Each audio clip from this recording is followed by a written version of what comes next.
Pour ce qui concerne l'offre culturelle, touristique et de patrimoine, les métropoles européennes l'utilisent de plus en plus comme un facteur d'attractivité importante.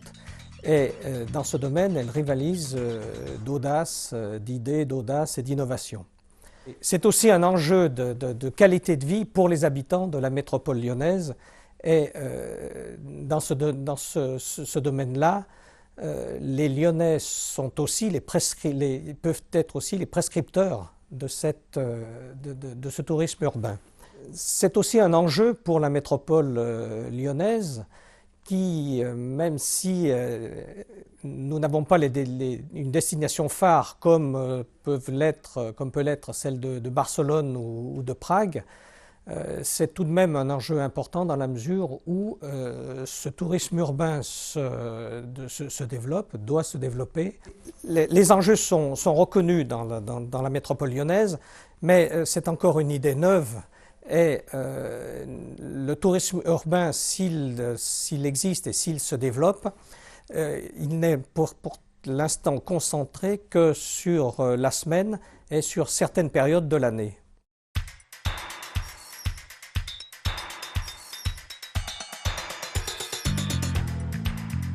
On s'aperçoit qu'ici, dans la région urbaine de Lyon, donc dans la métropole Lyon-Saint-Étienne, au sens large, il y a un certain nombre de sites architecturaux qui sont des sites aujourd'hui habités, qui sont des sites vivants, mais qui sont aussi des éléments patrimoniaux. Donc ces éléments ont surgi dans les villes dans lesquelles ils se situent et on commence à porter un regard. Ils sont des éléments de connaissance sur lesquels nous nous penchons de manière un peu différente de ce qui se passait il y a quelques années. Ils sont devenus un peu plus extraordinaires, au sens propre du terme. Mettre en réseau ces 5 sites, c'est un peu les situer dans une histoire. Sur ces 5 sites, il y en a 2 qui sont situés dans le début du XXe siècle. C'est le cas des gratte-ciel de Villeurbanne dans les années 30. C'est le cas également de la cité Tony Garnier à Lyon. Et puis il y en a 3 autres qui sont après la Seconde Guerre mondiale. C'est le couvent de la Tourette à Évreux, c'est évidemment l'ensemble du patrimoine Le Corbusier à Firminy. Et c'est également un peu après encore l'unité d'habitation, enfin les étoiles de Renaudie à Givors.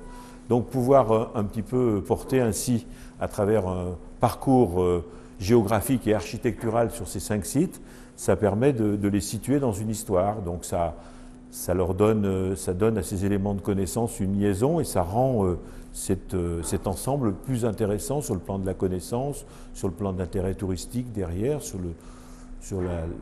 ça permet d'avoir une vision à la fois globale et intelligente de l'ensemble de ces éléments patrimoniaux. La région urbaine de Lyon donc, a vocation de réunir, d'organiser un peu la gouvernance au niveau du territoire auquel elle correspond. Et ces éléments de patrimoine du XXe siècle sont apparus de manière assez évidente ces dernières années. Ils existaient déjà de manière indépendante dans les 5 sites. Et l'intérêt, et c'est la démarche que porte la région urbaine de Lyon, c'est de valoriser ensemble l'histoire de ces 5 sites, d'en faire un élément fédérateur commun, qui a non seulement un intérêt patrimonial, un intérêt de connaissance, mais qui devient aussi un intérêt touristique, de tourisme culturel, donc qui a une valeur économique, qui a une valeur sociale pour la région urbaine de Lyon. Donc la région urbaine de Lyon, elle est en quelque sorte, elle monte ce projet-là. Elle lui donne de la consistance.